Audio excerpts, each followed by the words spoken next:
to the Unitarian Universalist Church of Worcester podcast. We are a community built on love, hope, and justice. Our goal is to inspire people to take on the challenges of a changing world. Each week we'll bring you a reflection from our minister, the Reverend Aaron Payson, recorded during our Sunday service. Maybe it'll move you, challenge your thinking, or even stir up a little righteous indignation. That's all welcome here. Thanks for listening.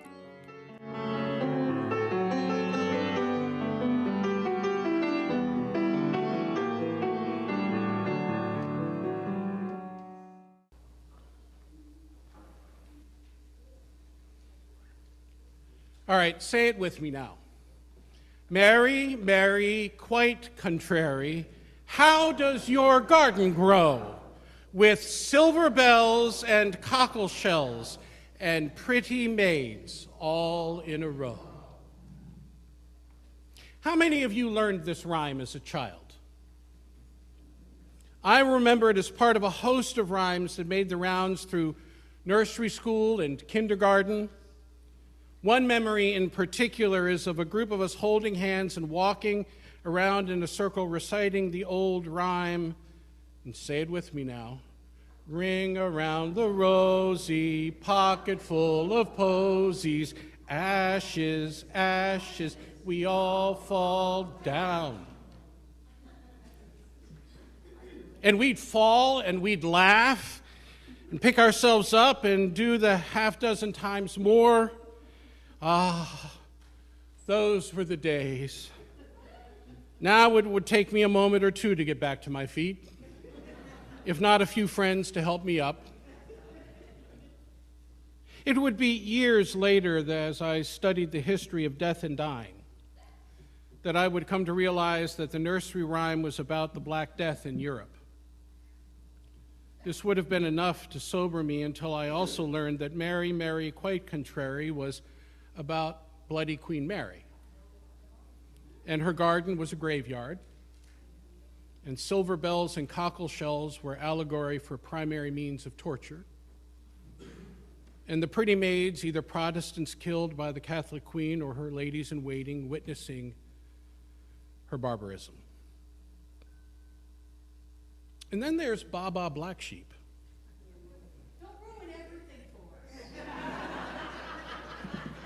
Oh, I'm headed there. Baba Black Sheep, have you any wool? Yes, sir, 3 bags full. 1 for the master, 1 for the dame, 1 for the little boy who lives down the lane.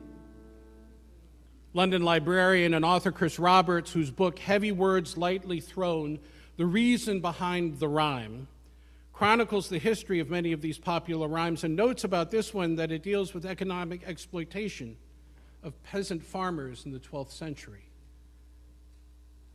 He writes, when the wealth of England was very much based on wool, and reminding us that the Lord Chancellor still sits on a wool sack in the House of Commons to remind everyone about that. Baba Black Sheep was a lament from the farmers of England, who in the rhyme are represented by the little boy. The other 2 figures in the rhyme, the master and the dame, are the king and the church. The local nobility would collect revenue on behalf of the king, and the dame is the church. So you have these very punitive tax rates of 66%. A third to the king, a third to the church, and a third left for the farmer.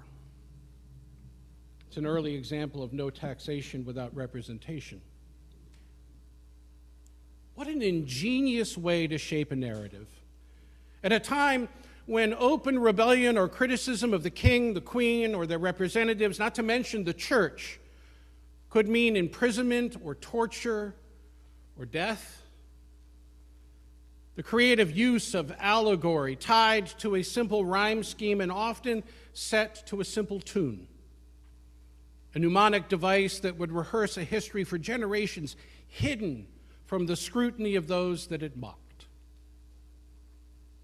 Been thinking a lot about this over the past couple of weeks. So have you. So we've witnessed a different kind of narrative spectacle with our president appearing as Jesus healing the sick, as a doctor healing the sick, and our Secretary of Defense, who has turned from his work to preach from the lectern at the Department of War. And let me just say this out loud so that I can get it out of me, right? His interpretation of Pharisees is so antithetical to the history of the text that it makes me cringe, right? When the Pharisees showed up while Jesus was healing the man with a withered hand, guess who they represented? Political authority, religious authority.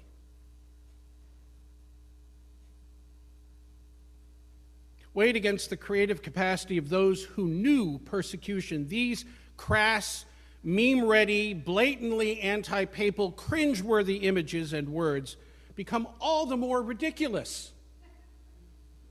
The onslaught of social media memes and the late-night television caricatures was predictable, as was the outrage and swift reaction from so many who found both the president's picture and Hegseth's words at least blasphemous and at best clueless. If it wasn't funny, in a very tragic sense of the way, we might pause to consider that such antics are also dangerous. History is replete with the tragic consequences of government striking out against or striving to co-opt the power of religion, and by such means to seek to marginalize and denigrate the most vulnerable, almost always leading to the tragic consequences of a country at war with itself or the very real possibility of genocide. To channel our energy toward a more constructive path of resisting such tendencies requires that we continue to expose the absurdity of such campaigns. And for this, I would have us return to the social action read that some of you participated this fall, a book that guest minister Alice Anacheka-Naisman also referenced when she spoke here a few months ago, Sergei Popovich's Blueprint for a Revolution. How many of you have read this book? A couple of you. Don't get ahead. In one chapter in particular, Popovich outlines the use of humor, which the author identifies with the strategy of laughtivism. I love that, laughtivism, as a fundamental means for creative resistance to authoritarianism. The author recalls a number of creative campaigns that openly challenge authoritarian regimes, leaving political powers often in a lose-lose situation to respond. Consider how that chapter opens. Pretend you are the police in Ankara, Turkey. Go ahead. A few days ago, security guards in one of the busiest subway stations in town spotted a couple making out on the platform. Strict Muslims, the guards were bugged by such immodest behavior in public, so they did the only thing they could really do, which was to get on the subway's PA system and ask all passengers to behave themselves and stop kissing each other. I really wanted to be there for that. Because everyone in Ankara has smartphones, this little incident was leaked to the press within minutes, and by afternoon, politicians opposed to the ruling Islamicist-based party realized that they had gold in their hands and started encouraging their supporters to stage a huge demonstration to protest this silly anti-smooching bias. This is where you come in. On Saturday, the day of the demonstration, you show up in uniform. You're the police. Baton in hand, ready to keep the peace, walk into the subway station, and you see more than 100 young men and women chanting anti-government slogans and provoking your colleagues. Someone shoves someone loses their cool. Soon it's a full-blown riot. If you're seriously playing along here, it's probably not hard to figure out what to do. You're a police officer, and you're probably spent the whole week at the academy training for such situations like this. It's what police all over the world do. So you move in, you get into formation, you put up your riot gear, and you start to thump your baton on your shield to intimidate the crowd. But you probably don't feel too bad about it. you're only doing your job. Besides, you're just protecting yourself and your fellow cops from flying stones or whatever else the people decide to throw your way. And you move in, and it takes about an hour, maybe two. There are 30 or 40 protesters in jail, 10 or 20 are in the hospital, and the rest have run away. You return to the precinct house, drink your coffee with your buddies, and go to bed feeling content with the day's work. That was easy. Now let's play it again. It's Saturday morning. You arrive at the subway station. There are more than 100 people there protesting against the censorious announcement from the day before. But they're not saying anything against the government. And they're not shouting or chanting. They are kissing each other loudly, making these gross, slurpy sounds no one likes, drooling and giggling. There are almost no signs to be seen, but the ones you do notice have little pink hearts on them that read, "Kiss me," or "Free hugs." The women are in short-sleeved, low-cut blouses. The men have their button-downs on. No one seems to notice you. They are all too busy holding each other's heads as they suck face. What do you do now? Go ahead and game it out if you like. But let me save you the trouble. The answer is that there is nothing you can do. It's not only that the amorous demonstrators aren't breaking any laws, it's also that their attitude that makes a world of difference. If you're a cop, you spend a lot of time thinking about how to deal with people who are violent. But nothing in your training prepares you for dealing with people who are funny. Then there's the thumping barrel with a smiling Slobodan Milosevic painted on its side, placed in a busy intersection in downtown Belgrade with a baseball bat and a pretty sign that read, "Smash his face for just a dinar," which is about 2 cents in American currency, U.S. currency. After a while, it was slow to start. One young man comes over and spies the barrel and the bat, and slowly places his dinar in it and takes a swing. The echo was for blocks. And everyone turned around to notice, and all of a sudden, a line begins to form. You know, all of those people dressed to the T's with their shopping bags and long coats. Children with their families, standing in line, waiting to take a whack at the barrel. When police arrived, they had a choice: make a scene arresting families and children and shoppers, or take the barrel away. And all this while being filmed by the people who placed the barrel there, who had retreated before this all began to a cafe across the street to video it, sip coffee, and laugh hysterically. Then there's the time in 1982 when the people of Swidnik, a small town in eastern Poland, took their television sets for a walk in wheelbarrows and baby carriages. It was a protest against government news agencies and their smiling announcers with fancy haircuts reading government-approved scripts that were ridiculously rosy and absolutely full of lies. The author writes, "It was a great gag, and the practice soon spread to other Polish towns. Flabbergasted, the government weighed its options. It couldn't arrest anybody.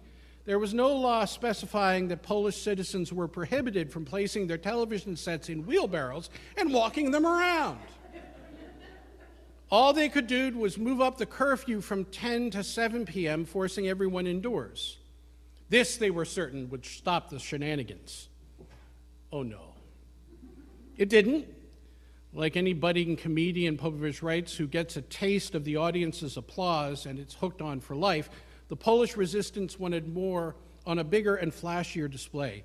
It was getting more and more difficult, though, with the communists now on the lookout for any sign of civil disobedience. So by 1987, with a slowdown, with the dictatorship growing more and more inevitable, they decided to stage their biggest joke yet. they would take to the streets en masse to display their absolute and manic love for communism. In October, as the government celebrated the 70th anniversary of the Russian Revolution, Solidarity announced it would stage its own commemorative rally, adopting the bombastic language of communism. It printed brochures calling on the people to break the passivity of the popular masses. Come to the square, it ordered the faithful, and wear red. Soon the streets were filled with red shoes and red scarves and red ties and red lipstick and red shirts and red coats and red pants and so on and so on.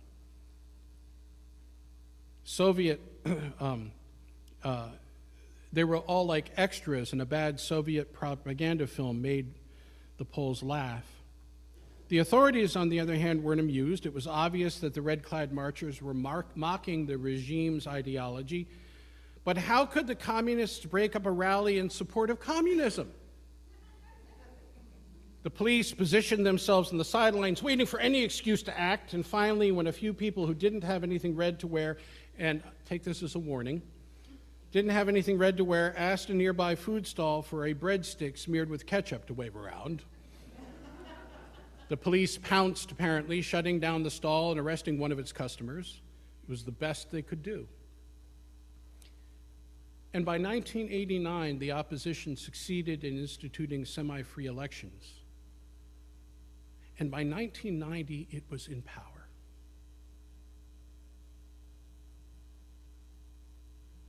My favorite example, which Popovich describes, is the Great Siberian Toy Protest. As Popovich describes it in the infamous Russian region whose soil is rich with, whose people are poor, is home to one of the most accomplished groups of hilarious activists. They didn't start out that way, writes the author. In 2012, with Vladimir Putin once again winning election and the Russians' small and omnipotent oligarchy tightening its grip on the Kremlin, a number of Siberian supporters of the opposition, encouraged by video evidence of election fraud, applied to the town of Barnaul for a permit to protest Putin's rigged victory. The authorities refused. Not wanting to break the law and risk arrest, the activists applied again for the permit, and again they were denied. So it went a number of times until finally even the most idealistic of the bunch realized that they would never be able to stage a demonstration in town. But their toys could. One freezing day, imagine Siberia in February, the activists gathered in the center of town with all of their children's favorite playthings. They had 100 figurines collected from the popular candy toy combo, the Kinder Surprise Egg. They had 100 Lego people, 20 toy soldiers, 15 plush animals, 10 model cars. The toys were all carrying tiny signs. The penguins cried out against corruption, the moose denouncing electoral malpractice. The Kremlin directed bureaucracy decided to put an end to these childish protests once and for all, and in a local paper, the government informed the public that congregations of inanimate objects would be considered against the law.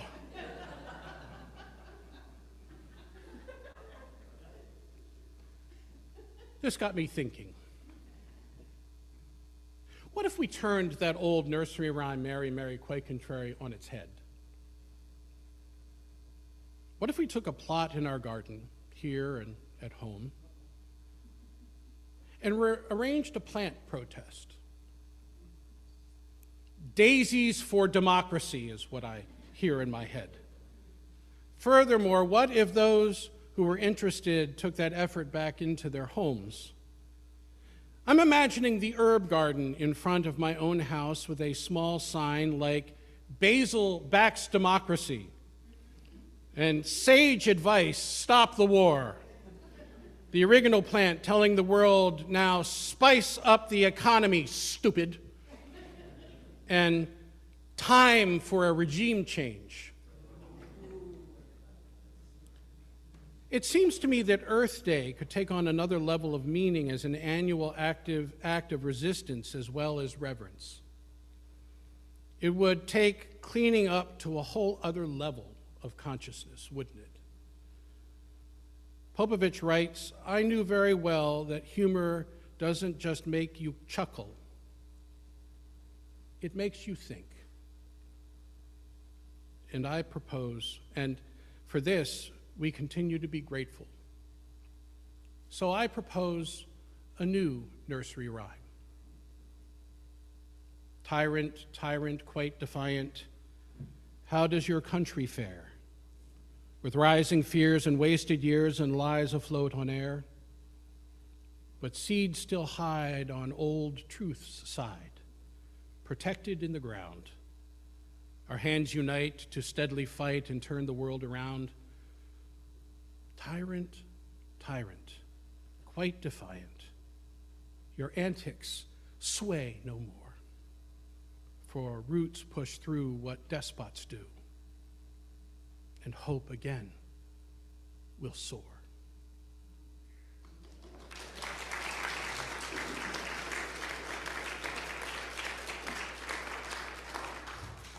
Daisies for democracy! Amen. And blessed be.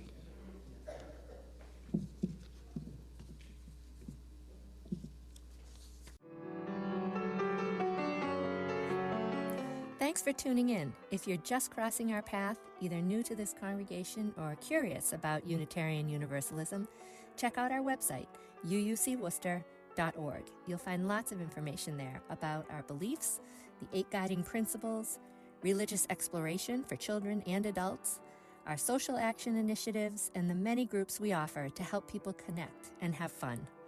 And consider joining us in person or online on a Sunday morning at 10 a.m. We'd love to meet you.